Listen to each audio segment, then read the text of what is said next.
여러분 안녕하세요. 여러분 안녕하세요.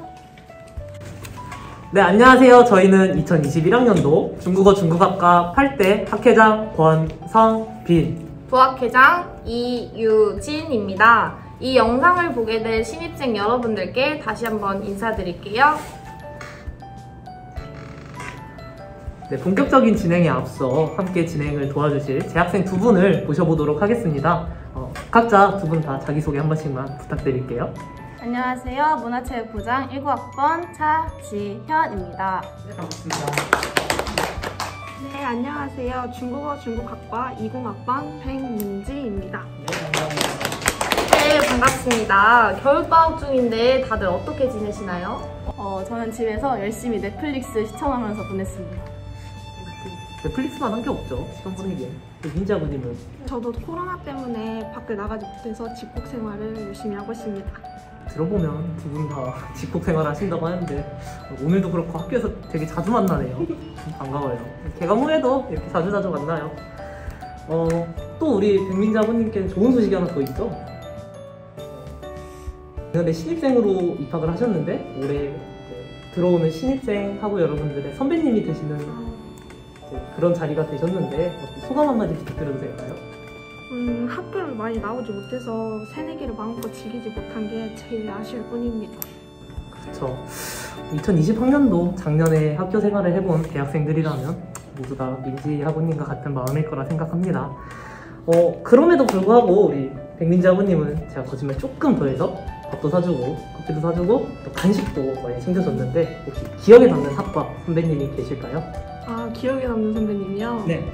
아, 그분은 역시 여기에 계신 이유진 선배님이 아닐까 싶습니다. 그렇죠, 그렇죠. 네, 제 옆에 앉아 계신 부학회장님. 네. 말씀하신 거 이유진 맞죠? 선배님, 네. 제가 아니라? 네. 네, 저 피디님 저희 잠깐만 끊고 가실.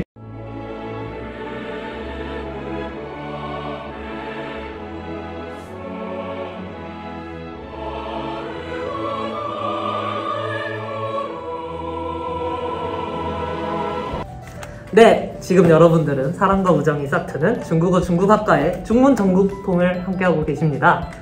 본격적인 프로그램 진행에 앞서 중국어 중국학과에 입학하신 21학번 학우님들을 축하하고자 교수님들께서 축하 영상을 찍으셨다고 합니다. 함께 보고 오시죠. 네, 여러분 안녕하세요. 저는 중국어 중국학과의 학과장을 맡고 있는 안정훈이라고 합니다. 반갑습니다. 코로나가 아직도 안 끝났네요. 그래서 마스크를 쓰고 여러분들에게 인사를 드릴 수밖에 없는 게 좀 슬픕니다. 사실 제가 마스크를 벗으면 대단히 잘생겼는데 나중에 그건 여러분들 이제 입학하신 뒤에 확인해 보시고요. 오늘 이 자리는 지금 막 합격하신 예비 신입생 여러분들에게 우리 학과를 간단하게 소개해드리는 자리입니다. 우리 학과는 매년 35명의 학생들로 이루어진 학과이고요. 우리 학과의 가장 큰 특징 중에 하나는 다른 대학의 중문학과와는 달리 우리 학과는 학과 이름이 뒤에 써있지만 중국어 중국학과입니다. 무슨 뜻이냐면 단순히 중국어만 배우거나 중국 문학을 배우는 학과가 아니고 중국어와 그리고 중국과 관련된 모든 중국학을 배우는 학과라는 뜻입니다.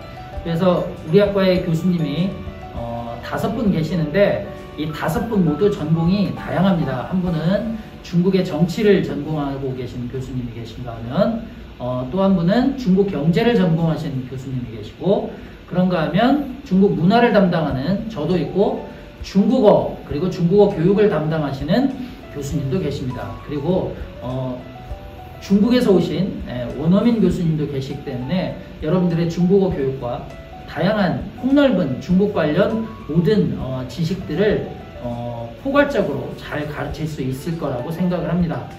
여러분들 만나서 반갑고요. 중국은 앞으로 지금도 대단히 우리 옆에 있어서 우리에게 무시 못할 뗄래야 뗄 수 없는 관계의 나라이기도 하지만 혹시 여러분들 그런 얘기 들어보셨을 거예요.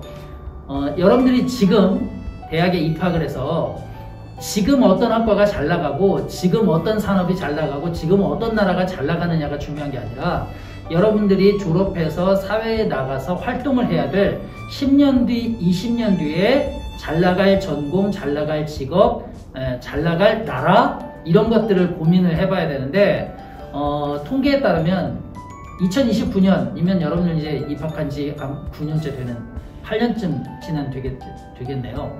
2029년에는 중국이 미국을 제치고 세계 1위의 경제 국가가 된다는 통계가 있습니다. 그래서 여러분들의 이 지금 중국어 중국어과를 선택한 여러분들의 선택은 대단히 올바른 선택이라고 생각합니다. 제 지금 옆에 나와 계시는 교수님은 제가 아까 소개드린 우리 과의 여러 교수님 중에 중국 경제를 전공하신 교수님이십니다. 직접 말씀 한번 들어보시고 여러분들 인사의 자리를 갖도록 하겠습니다. 안녕하세요. 중국어 중국어과의 김인식입니다. 먼저 다시 한번 저희 과에 들어오신 저희 전주대학교 중국어 중국어과의 가족이 되신 여러분들을 환영합니다. 여러분들은 어떠한 이유로 이 중국어 중국어과라는 전공을 택하셨는지 모르겠습니다만 일부는 이 중국이라는 국가에 대한 관심이 있었을 거라고 생각하고요. 어떤 분들은 외국어 자체에 대한 관심이 있었을 거라고 생각합니다. 또 많은 학생들은 그저 성적 맞춰갖고 들어왔을 수도 있을 것 같아요. 어떤 경우라도 좋습니다. 말씀하신 것처럼 중국을 선택한 거는 좋은 선택이라고 생각합니다. 우리나라는 다들 아시다시피 무역 의존도가 대단히 높습니다. 작년 기준으로 63%를 무역으로, 그러니까 수출과 수입으로 먹고 사는 국가고요. 그 중에 중국은 적게 봤을 때, 중국 대륙만 봤을 때는 25%, 그러니까 4분의 1이고요. 홍콩까지 합치면 30%가 넘어가니까 사실은 3분의 1 정도 되는 국가입니다.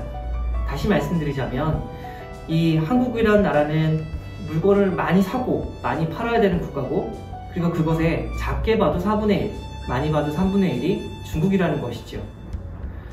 자, 이런 중국과 앞으로 계속 관계를 가져가려면 어떻게 해야 될까라고 생각해보면 중국어가 일단 기본일 것이고요.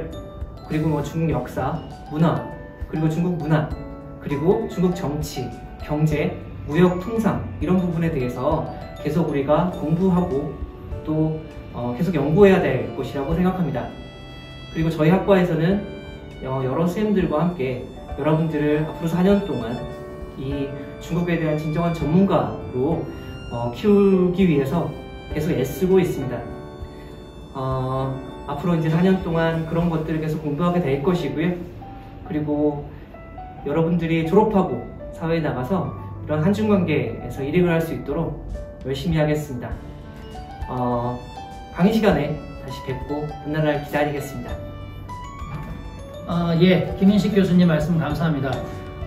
여러분들 우리 과에는 이렇게 다양한 교수님도 계시지만 또 그 중국어 중국어과에는 학생회가 만들어져 있습니다. 이제 다음 시간은 이어지는 순서는 학생회에 그 임원 선배들이 여러분들이 이제 들어오면 배우게 될 과목들, 이런 과목들이 있는데, 이런 과목들은 대략 어떻게 공부를 해야 되는 과목이고, 이런 과목은 어떻게 공부하면 좋다, 이런 과목에 대한 소개나 공부를 하는 팁, 이런 것들을 간단하게 소개를 해준다고 합니다. 그럼 여러분, 교수님들은 여기서 이제 여러분들하고 작별하고요. 나중에 여러분들 정식으로 입학하면 그때 강의실에서 만나도록 하고요. 이제 이어지는 코너는 학생회 선배들과의 대화를 한번 소개해 드리도록 하겠습니다. 여러분 반갑습니다. 네, 현재 단과대학 건물의 강의실 보수공사로 인해 영상에 소음이 있었던 점 양해 부탁드리겠습니다. 저희 학과장 교수님께서 저희 학과에 관한 이야기를 해주셨는데요. 그 중에도 가장 잘생겼다는 말이 마음에 와닿네요. 그렇죠? 네, 저도 그 말이 가장 마음에 와닿았던 것 같습니다. 또 저희 잘생긴 학과장 교수님께서 말씀하셨다시피 저희 학과는 다른 학교의 중문과와는 다르게 중국어 중국학과인데요. 중국학이라는 게 중국에 대한 포괄적인 내용을 배우는 학문이지 않습니까? 그쵸. 그러면은 중국학이라는 게 어떤 게 있는지 설명 부탁드려도 될까요? 네. 중국학은 정치, 경제, 문화 등 여러 방면의 중국을 다루는 학문인데요. 교수님께서 말씀하셨듯이 저희 학과에는 정치 분야, 경제 분야, 문화 분야를 가르쳐 주시는 교수님들이 계십니다. 설명해 주신 것처럼 저희 과에는 중국의 다양한 전공을 하신 교수님들이 계시는데 우리 신입생 여러분들이 입학하시고 졸업을 하실 때에는 아마 중국에 대한 전문가가 되어 나가시지 않을까라고 이런 기대를 하게 되겠습니다. 네, 자 그럼 우리 본론으로 한번 들어가 볼까요? 저희의 첫 번째 순서는 뭔가요? 민jan분님, 우리 첫 번째 순서가 뭐죠? 잘 모르는데. 저희의 첫 번째 주제는 바로 전주대학교에 입학해서 신입생 학우 여러분들이 졸업하실 때까지 반드시 이수해야 하는 교양 필수 과목에 대한 것들입니다. 네, 대표적으로 세 가지가 있는데요. 첫 번째 채플, 두 번째 핵심 교양, 세 번째 사회봉사입니다. 첫 번째로 채플에 대해서 얘기해 볼게요.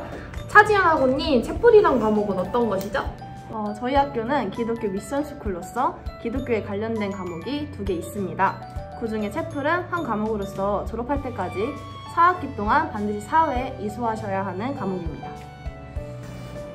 그렇군요.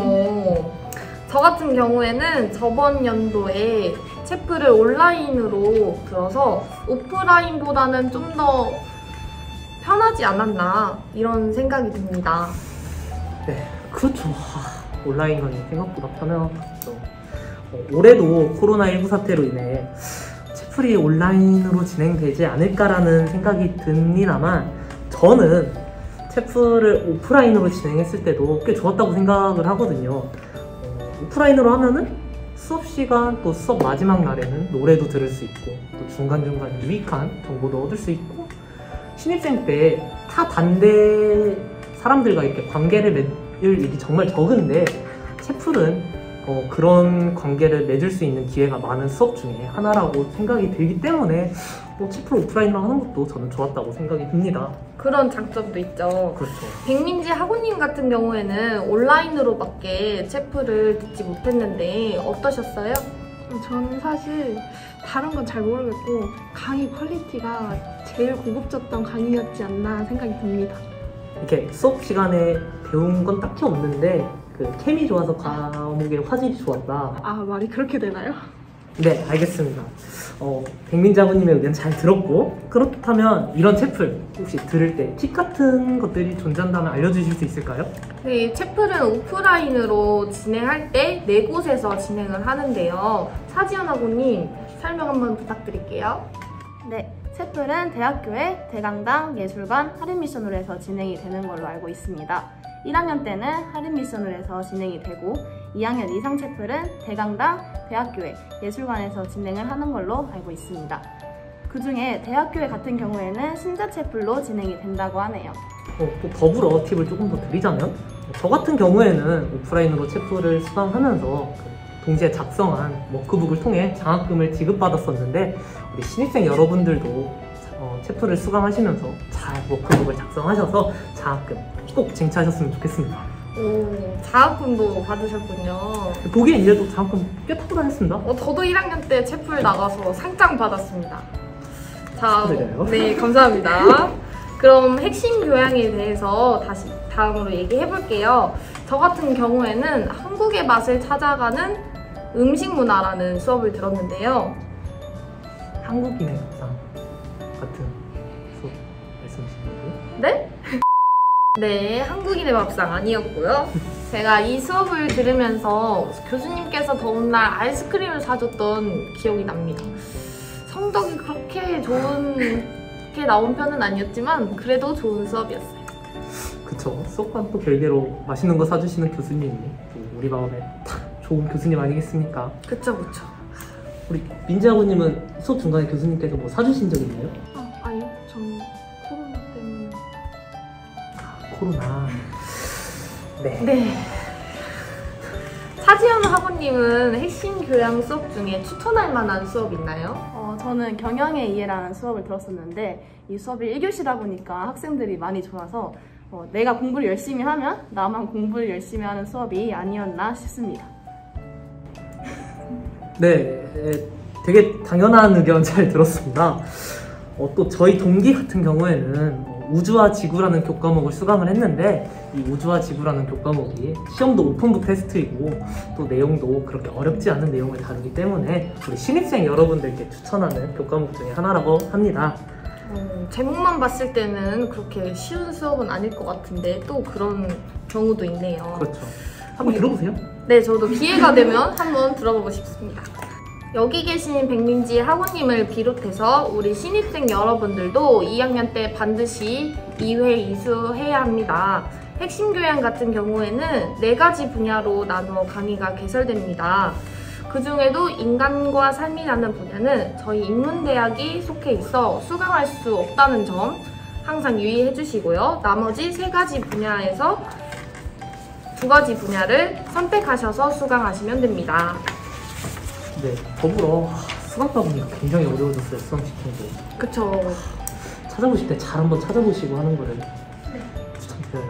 굉장히 힘들더라고요. 네, 지금까지 핵심 교양에 대해 얘기해보았고 다음은 사회봉사에 대해 한번 얘기해보도록 하겠습니다. 사회봉사 같은 경우, 저 같은 경우에는 농촌봉사 활동을 통해 사회봉사 점수를 이수를 하였는데 2020학년도 작년을 기준으로 더 이상 농촌봉사 활동으로 사회봉사 학점 이수가 불가능하게 되어서 정말 많이 아쉬운 것 같습니다. 맞아요. 저도 농아를 갔다 왔는데 농아를 가면 사회봉사 점수도 줄 뿐만 아니라 새로운 사람들과 친해질 수 있는 계기가 생겨서 정말 좋았던 추억을 많이 만들었어요. 이번에는 학점을 주지 않아서 참여하는 학생이 많이 줄지 않을까 하는 걱정이 듭니다. 그럼 농촌 봉사활동이 아닌 어떤 걸 해야 사회봉사 학점을 채울 수 있을까요? 저희 과 선배들이나 동기들의 경우에는 스타센터 안에 위치해 있는 유학생 서비스 센터를 들어가 유학생 서비스 센터에서 진행하는 외국인 멘토링 프로그램을 통해 한 학기 동안 자신이 배정받은 외국인과 교류하며 친구 관계는 물론이고 이 사회봉사 점수도 이수하는 일석이조의 경우 이렇게 사회봉사 점수를 이수하였던 걸로 알고 있습니다. 그것도 재밌겠네요. 그렇죠. 네, 그 밖에도 봉사활동 사이트 1365를 통해서 여러 기관에서 진행하는 봉사활동을 참여해 봉사시간 16시간을 채우면 이수를 할 수 있습니다. 대신 봉사활동을 하기 전에 학교에서 사회봉사를 신청하시고 OT를 꼭 들어야 한다는 점 유의해 주시기 바랍니다. 네, 그렇죠. 우리 신입생 여러분들도 저희가 말씀 나눈 것처럼 이런 방법 말고도 또 다른 방법이 많기 때문에 사회봉사 점수를 채울 수 있는 방법을 잘 한번 찾아보시고 꼭 빠른 시일 내에 이수하셨으면 좋겠습니다. 그렇죠. 지금까지 교양 필수 과목들에 대해서 얘기해보았습니다. 그러면은 이제 다음 순서인 전공 과목에 대한 얘기하기에 앞서 저희 광고 하나 보시고 오겠습니다. 2021년 새로운 전설이 다가온다. 1분 1초가 급박한 상황. 한순간의 선택이 내 모든 것을 결정한다. 제발 이러지 마. 터지면 안 된단 말이야. 쾅쾅쾅. 으아! 2021년 2월 수호를 뛰어넘을 최고의 스릴러가 찾아온다. 수강 앤 신청. 터져버린 서버의 비밀. 네, 우리 신입생 여러분들 광고를 보고 오셨는데 광고 속 선배님을 찾아가시면 밥 사주실 거예요. 광고에 소개가 된 것처럼 수강 신청은 11시 정각부터 시작하여 많은 학생들이 이용을 하기 때문에 서버가 터질 수도 있고 또 수강 인원이 다 되어서 자신이 원하는 강의를 못 들을 경우도 있기 때문에 수강 신청 전에 수강 바구니를 이용하여 자신이 원하는 강의도 미리 담아놓고 또 원하는 시간표도 짜면 수강 신청을 성공할 확률이 더 높아지지 않을까 생각이 듭니다. 네, 그러면은 이번에는 교양이 아닌 전공 수업에 대해 이야기해 보도록 하겠습니다. 우리 백민지 학우님, 우리 신입생, 21학번 신입생 학우분들이 들어와 제일 먼저 접하게 되는 전공 과목을 가장 최근에 들으셨는데 소개해 주실 수 있나요? 네, 그럼 제일 젊은 제가 얘기 한번 해보도록 하겠습니다. 선배님들, 제일 먼저 전공 기초 과목인 인문학 기초라는 수업을 들었는데 1학기, 2학기 서로 다른 교수님께서 강의를 하셔서 학기마다 완전 다른 내용을 배웠는데요. 올해는 김인식 교수님께서 인문학 기초라는 과목을 담당하는 걸로 들었습니다. 저희랑은 또 다른 수업이 진행되지 않을까 싶습니다. 그렇군요. 김인식 교수님께서는 2020학년도 작년에 새로 부임하신 교수님이라 저희 또한 강의가 어떻게 진행될지는 모르겠지만 아무래도 김인식 교수님이 경제학 전공이시니까 수업 중간에 그쪽에 관련된 내용을 짚어주시지 않을까라는 추측을 조심스럽게 해보게 됩니다. 그렇죠. 저도 그렇게 생각합니다. 인문학 기초 같은 수업은 교수님에 따라서 강의 내용이 많이 달라지는데요. 저는 1학기 인문학 기초에 중국의 사회와 문화에 대해서 배웠습니다. 학회장님은 어떤 걸 배우셨나요? 라떼는 말이야.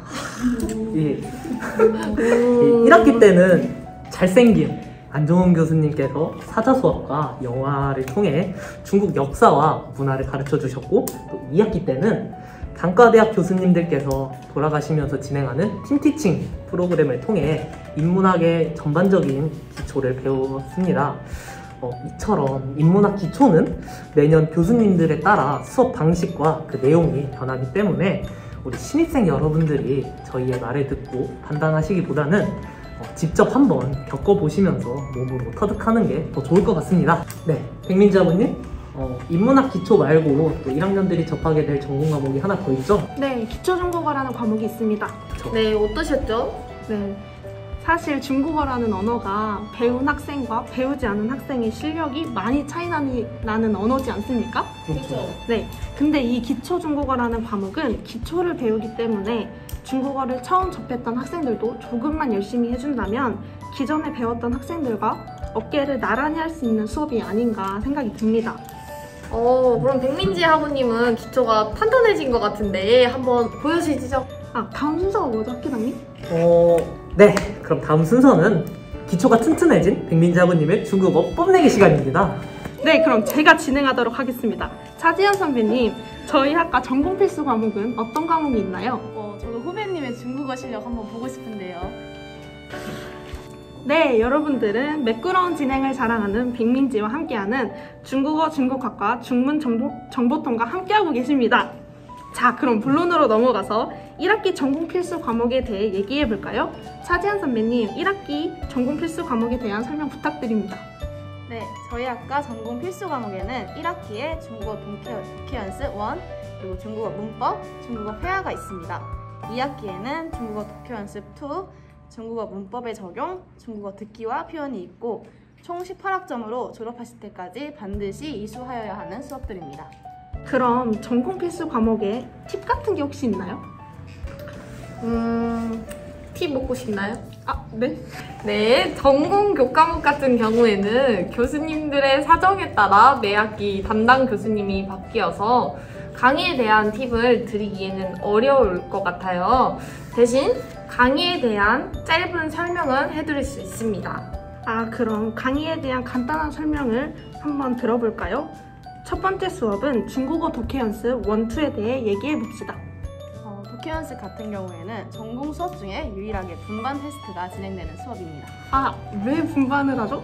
1학년 때는 기초를 배우기 때문에 선행학습이 된 사람과 안 된 사람의 실력 차이가 크게 보이지 않지만 2학기 수업부터는 중국어를 전문적으로 배우기 시작하면서 선행학습 유무에 따라 차이가 두드러지기 때문에 수업에 맞게 수준에 맞게 수업을 진행하고자 분반 테스트를 진행하게 되며 1학기에는 교재를 통해 독해 연습을 하고 2학기에는 HSK 위주의 수업을 진행하게 됩니다. 네, 답변 감사합니다. 역시 최고의 선배, 토크를 뒤집어 놓으셨다. 오, 완전 무대를 뒤집어 놓으셨다. 진짜 최고의 선배. 화이팅! 오! 네, 그 다음으로는 중국어 문법. 중국어 문법 적용에 대해 알아보겠습니다. 중국어 문법은 어떤 건가요? 중국어 문법에 대해서는 제가 한번 설명해 보도록 하겠습니다. 제일 먼저 수업에 집중하고 매 수업 시간마다 교수님이 내주시는 과제를 꾸준히 한다면 정말 중국어 실력이 확 향상되는 걸 느낄 수 있는 수업 중 하나가 아닐까 이런 생각을 합니다. 역시 당연한 얘기를. 그래도 감사합니다. 그런데 문법이라는 게 어렵게 느껴지는 단어인데 어떠셨나요? 아무래도 어떤 언어의 문법을 배운다는 게 쉬운 일은 아니죠. 그래도 중국어 문법은 우리가 평소에 접하는 영어의 문법과 많이 흡사하기 때문에 크게 낯설게만 느껴지지도 않고, 또 교수님께서 중국 사설, 뉴스 이런 예문을 통해 문법에 대한 설명을 더욱 자세히 해주셔서 크게 어렵다고 느껴지지는 않았던 것 같습니다. 오, 멋있으신데요, 선배님. 높은 걸 가지고 다. 네, 뻥이고요. 그 다음으로는 중국어 회화와 듣기 표현에 대해 얘기해 보겠습니다. 네, 바로 제 차례인가요? 네. 저는 작년에 들었던 수업이라 아주 생생한 기억이 있습니다. 원어민 교수님인 왕남 교수님께서 수업을 담당하시고 있는 교과목이다 보니까 아무래도 좀 더 현지에서 사용하는 중국어를 배웠습니다. 그리고 왕남 교수님 같은 경우에는 문장 만들기를 자주 하시는데 중국어로 문장을 계속해서 만들다 보니 문장 만드는 능력이 많이 향상되었던 것 같습니다. 듣기와 표현은 아무래도 외국어의 듣기 능력이 독해나 쓰기보다 좀 더 어려워서인지 전체적인 다른 필수 과목에 비해 조금 쉬운 단어나 문장을 통해 배웠던 것 같습니다. 왕남 교수님께서는 문장 만들기를 통한 수업을 많이 하시나 보네요. 그렇다면 혹시 수업 말고 저희 학과 전공 교수님에 대한 꿀팁 있을까요? 수배들을 위한 꿀팁 하나씩만 부탁드립니다. 그럼 저는 박윤조 교수님에 대한 팁을 하나 드리도록 하겠습니다. 네. 박윤조 교수님의 강의는 대체적으로 난이도가 어려운 수업들이어서 강의 자체는 쉽지 않지만 꼭 앞자리에 앉아 열심히 수업을 듣는다면 막상 시험은 많이 어렵다고 느껴지진 않을 것 같습니다. 네, 그럼 저는 박윤조 교수님 꿀팁 받고 김인식 교수님의 팁 아닌 팁을 드리자면, 자신이 중국어 능력이 떨어진다, 그런 거 상관없습니다. 노력하는 모습, 최선을 다하는 모습, 그런 애티튜드적인 면이 가장 중요한 것 같습니다. 그렇다고 공부 안 하고 노력하는 척만 하시면 곤란합니다, 여러분. 네, 저는 안정원 교수님에 대한 팁 하나 드리자면, 안정원 교수님은 물어보고 대답하는 문답형 형식의 수업을 주로 하시다 보니 열정적으로 대답해주고 발표하면 점수가 잘 나옵니다. 그리고 제일 중요한 점은 자신이 안정원 교수님 강의가 1교시라면 절대 지각하지 마세요. 정말 큰일 납니다. 진짜 큰일 나. 네, 선배님들의 팁 잘 전수 받겠습니다. 1부에서는 교양 필수 과목과 전공 필수 과목에 대해 얘기해 보았는데요.